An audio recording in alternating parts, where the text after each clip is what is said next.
Hi, friends. Welcome to the Regenerative Agriculture Podcast. It is my delight to be here today with Gabe Brown. And Gabe has been having conversations with several leaders and pioneers in the regenerative agriculture space. I was hoping to have him on to have a conversation. When we look back through history, there are many moments when there were new innovations in agriculture that held a lot of promise. I'm thinking of biodynamics, I'm thinking of organic certification. Biodynamics is, as I understand it, has a pretty significant role in parts of Australia where there's large parts of Australia that use biodynamic agriculture. And yet in the US, it's right on the edge of non-existent. And I think that situation has evolved because the practitioners in this space have become very dogmatic, and there's been a lot of internal conflict, and you're right and I'm wrong, and a lot of internal divisiveness. And we stand on the threshold, if we're not cautious, of having something similar happen in the regenerative agriculture space. So, Gabe, thanks for being here. I'd love to get your thoughts on what you see emerging, the patterns that you see emerging, and how growers and farmers are interacting with each other in this space. Thank you, John. It's great to be with you. Always enjoy coming on and having a conversation with you. I think you're absolutely right. I think we're kind of I look at it as an opportunity right now. We have an opportunity right now to come together and find common ground for common good. So often in agriculture, we see one fraction of the industry kind of pitted against another, and I think we need to come together and realize that there's a real opportunity right now, and I think that opportunity lies around education. Farmers, ranchers, industry, government does not know what they don't know. And you mentioned biodynamics and how it is practiced to a greater extent in Australia. And having been to Australia a number of times, I've seen that. And why isn't it practiced over here? Well, it's not that it won't work over here. Of course it will, because the principles are the same. It's a lack of knowledge and understanding. And I often tell people, I have a couple college degrees, not that they mattered much. My son has three of them, not that they mattered much. But never ever once in any of the coursework did they teach us how ecosystems function. How is a soil aggregate formed? How does mycorrhizal fungi move nutrients from within that soil profile to the plant and interact with that plant to receive carbon compounds from it? It's knowledge based. So we need to understand rather than working against each other, let's educate each other and come together for the betterment of all. And I think we're at that point where we really need to listen more. You know, one of the things, one of my favorite sayings is the more I know, the more I know I don't know. And every day, that's what excites me about regenerative agriculture and agriculture in general is I'm learning every day. And I tell people Gabe Brown is not very smart. I've just been blessed to meet a lot of very smart people and I'm able to glean from them. And I think we're at that crossroads right now where we can really come together as an industry, learn from each other, and move forward together. You know, the comments that you made, I have a couple of questions that came up. I want to dig more into the education topic, but before I go there, we started this conversation around divisiveness. What would you say is the source of divisiveness, or why is that so easily propagated? Where is this coming from? And the source, quite frankly, gets back to what I said, lack of understanding. We as a human being, we tend to, well, I'm doing it right, and my way is the best way. And we don't look at the bigger picture and look at there are other ways. And that's why you'd mentioned biodynamics. That may seem off the wall, quote unquote, to some people. But when you really look at the principles of it, it's principles of nature and how ecosystems function. We're just so not used to that would rather tighten up the sphincter and cringe rather than open up and listen and learn. So I think that's the main reason, is that people just aren't willing to open up, listen, and consider, because it's something they haven't been exposed to before. When you think back into history, there was a moment in time, and I'm not sure of the exact time period, but let's say somewhere in the 50s or 60s, Louis Bromfield was was a very prominent spokesperson for conservation agriculture, and depending on election outcomes for one presidential election, he was slated to be Secretary of Agriculture. And you think back to history, like if there would have been alignment, if things had gone well in that moment in time, there could have been a movement for conservation agriculture where it would have become the mainstream. And back in that time period, let's call it the 50s. And that didn't happen. And what happened instead is because of divisiveness, because of a lack of alignment, just not becoming Secretary of Ag for Louis Bromfield shouldn't have been enough alone to prevent the adoption of conservation agriculture on scale. And it wasn't. But instead, what happened was there this internal divisiveness, and the impetus for conservation agriculture imploded, and it took decades to recover and begin getting traction again. And I think there's the challenge or the opportunity for that to happen again here in the regenerative agriculture space, which the principles align in many ways with what they were advocating 70 years ago. But I think you mentioned the key phrase. You said that it's a lack of education, but then you went on to say it is this perspective of I'm right and you're wrong. And I think it is partially a lack of knowledge, but even more so it is a function of judgment, of judging other people. Yes, I certainly agree with that, John. I certainly agree with that. And that's, frankly, as you're well aware, I travel more than a little bit, get exposed to a lot of people. And it's frustrating for me to see that, how close minded, quote unquote, people are. And I'll give you an example of that. Right now, there's fractions that believe we have to eliminate all chemical use. Okay. We have to get away from all the synthetics. And those who know me know that I'm outspoken. I would prefer not to use any. On our ranch, we don't. Okay. But that's our choice. In saying that, I'm certainly not going to condemn someone who is trying hard to reduce the amount of synthetics. It's a journey.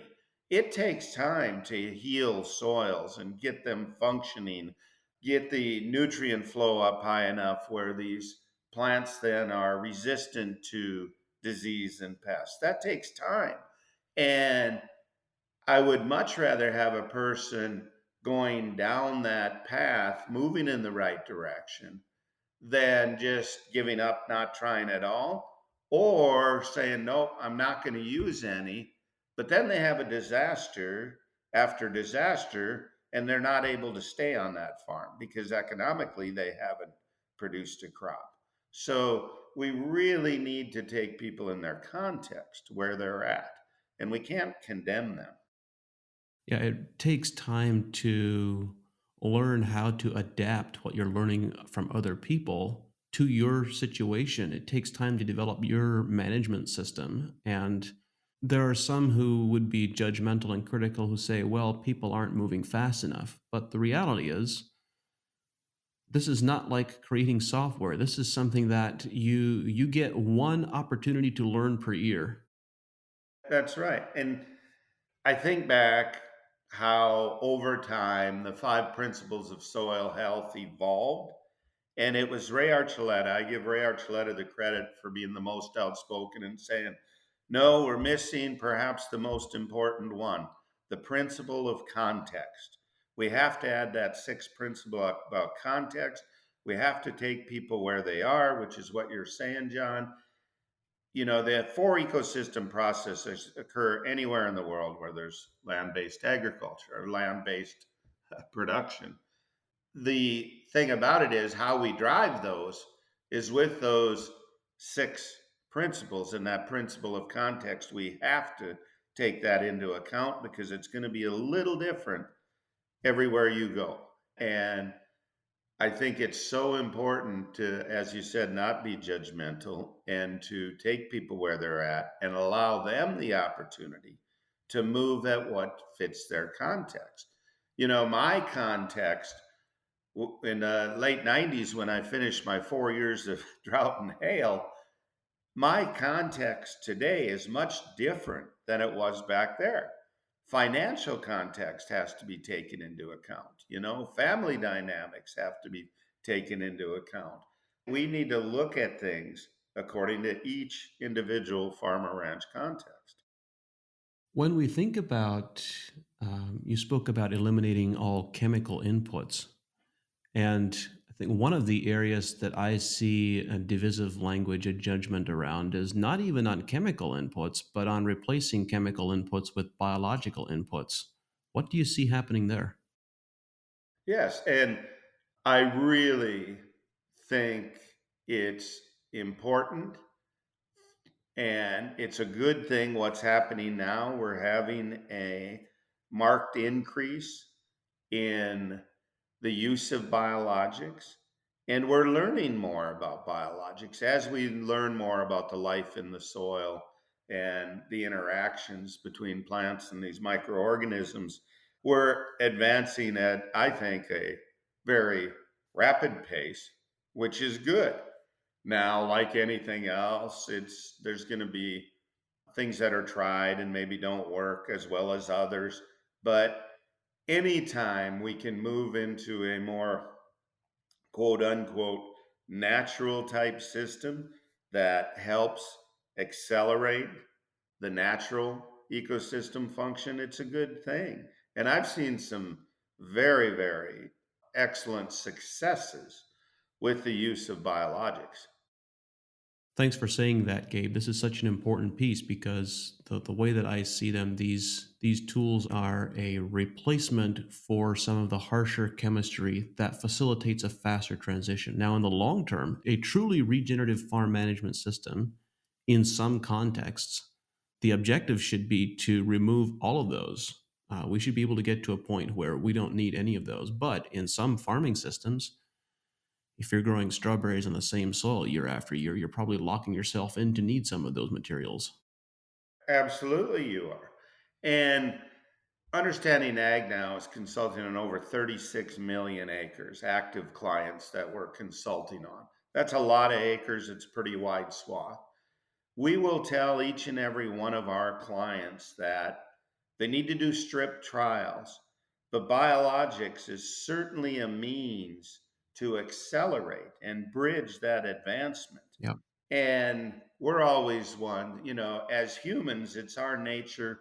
We want the future yesterday. We want to accelerate things to the point. In nature, 100 years is a blink of an eye. Right. But to us, it's our lifetime and then probably some. So why not, if there's a way to jumpstart?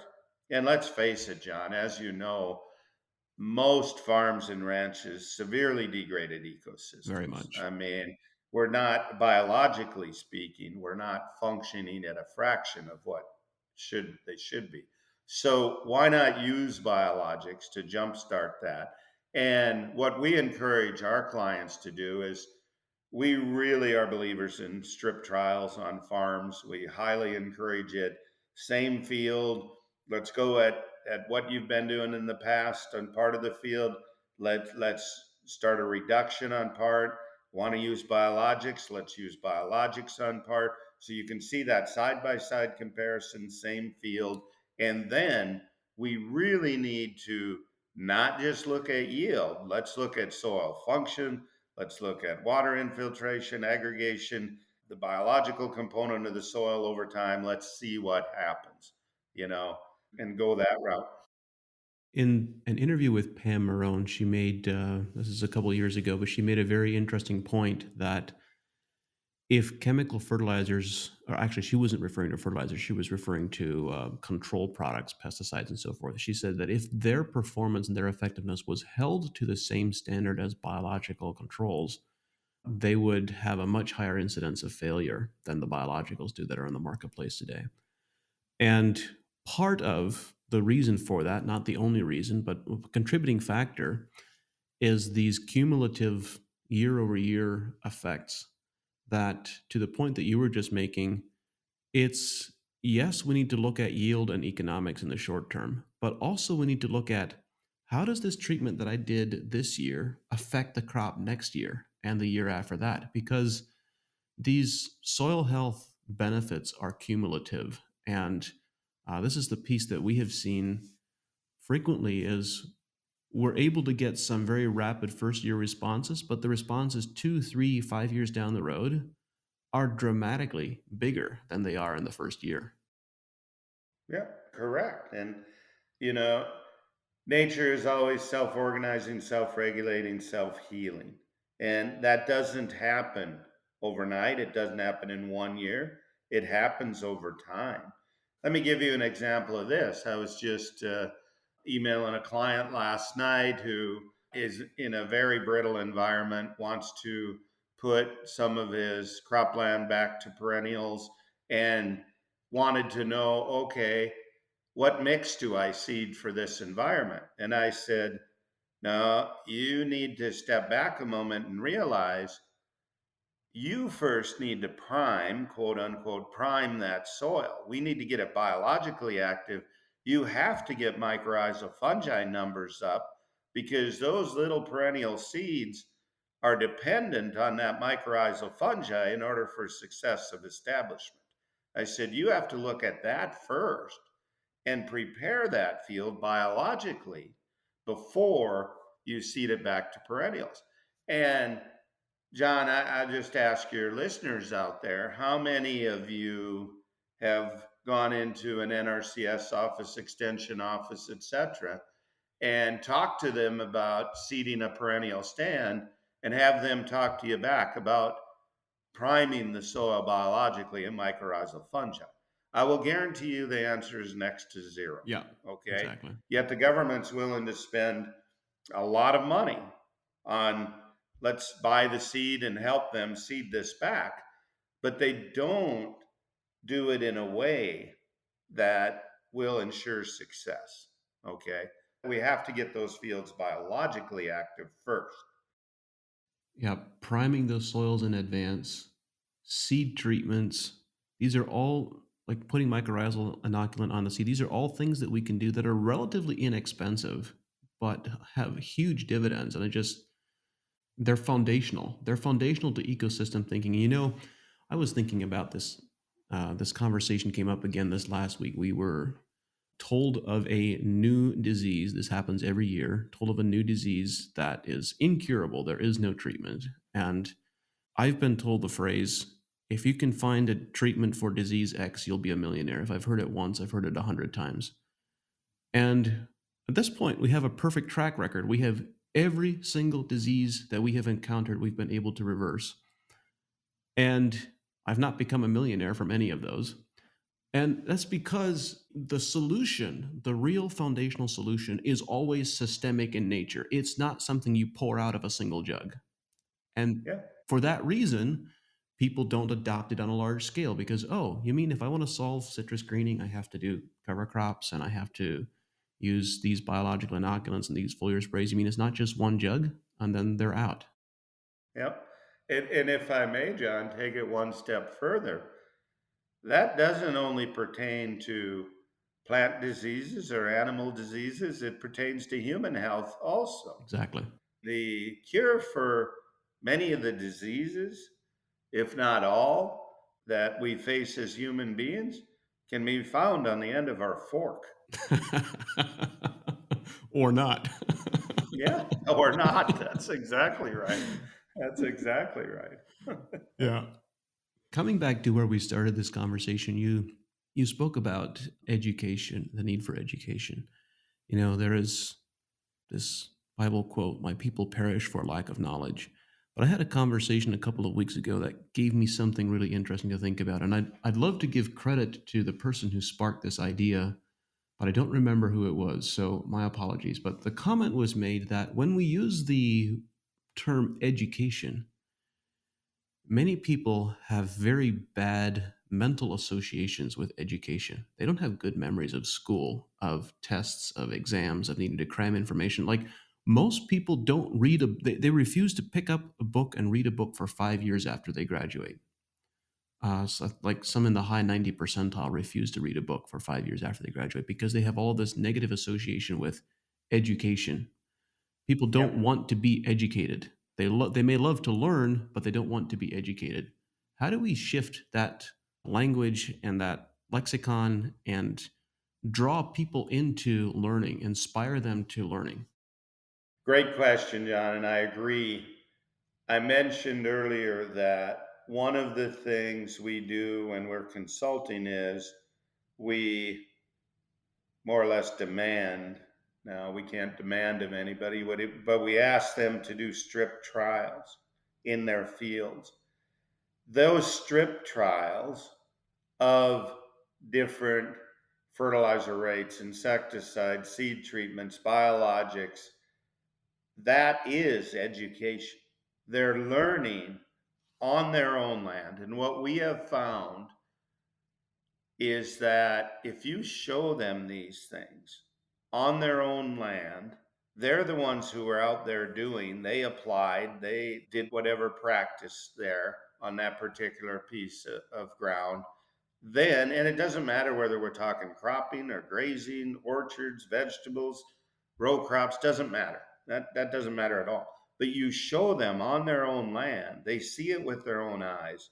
Then you take the shovel and you dig in that soil, you show them the aggregation, you show them that interaction, in the rhizosphere. You show them, you go over to a border, go over to a fence row, dig the soil there, compare that to the soil in the field or in the pasture.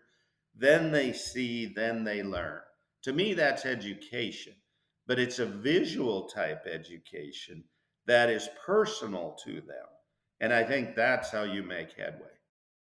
What I love about your example is it is visual, it's tactile, they're seeing it in the field, but also seeing those comparisons and seeing different results showing up, that starts prompting the question of why. Why is this Yep. happening? What's going on? And once you try to understand, the moment your questioning shifts to why and you're trying to understand root causes, now you begin learning rapidly.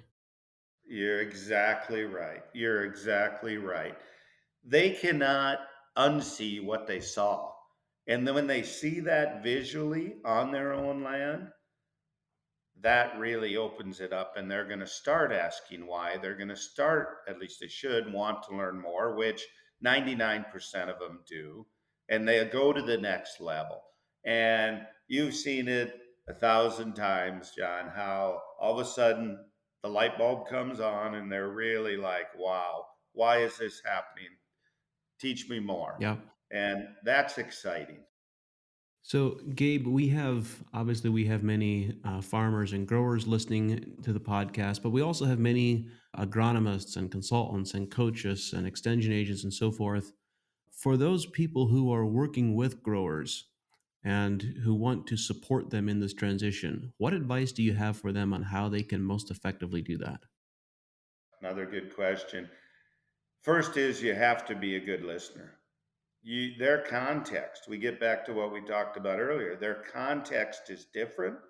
And then what we do is when we go out to new clients and go on their property, we just try and shut up and listen and allow them. They're going to want to take and show you, chances are, their best field to start, that they're the most proud of. But then from that, you can prompt pretty soon as they feel more comfortable. They're going to show you their worst field. And then you can do the comparisons with the shovel between the two and show them. And then it really starts them questioning, okay, why is this? Why is this? Typically, they'll want to blame it on a soil type or something like that. And you and I both know that has very little to do with it. Some, yes, but really very little. It's the management or stewardship of those particular pieces of land that have more to do with it. But you need to show them visually, but you don't do that by going there and just, hey, follow me, I'm going to show you some. No, you have to listen first because you have to build that trust. If they don't have trust in you, they're not going to follow through. That's an outstanding closing point. You have to have trust. And I think the pathway to building trust is, in addition to listening, people also have to really understand that you care deeply. You care about them. You care about what's happening in their operation. Absolutely. Absolutely. Yeah. Gabe, thank you. Thank you for being here, for being willing to share your wisdom, for all the incredible work that you have done and continue to do. We're really grateful to have you as a pioneer in this space. Thank you. Well, it's a pleasure to be working with you, John. We're all in this together. It's common ground for common good. Thank you. The team at AEA and I are dedicated to bringing this show to you because we believe that knowledge and information is the foundation of successful regenerative systems. At AEA, we believe that growing better quality food and making more money from your crops is possible. And since 2006, we've worked with leading professional growers to help them do just that. At AEA, we don't guess, we test, we analyze, and we provide recommendations based on scientific data, knowledge, and experience. We've developed products that are uniquely positioned to help growers make more money with regenerative agriculture. If you are a professional grower who believes in testing instead of guessing, someone who believes in a better, more regenerative way to grow, visit advancingecoag.com and contact us to see if AEA is right for you. Thank you for listening, and we look forward to working with you.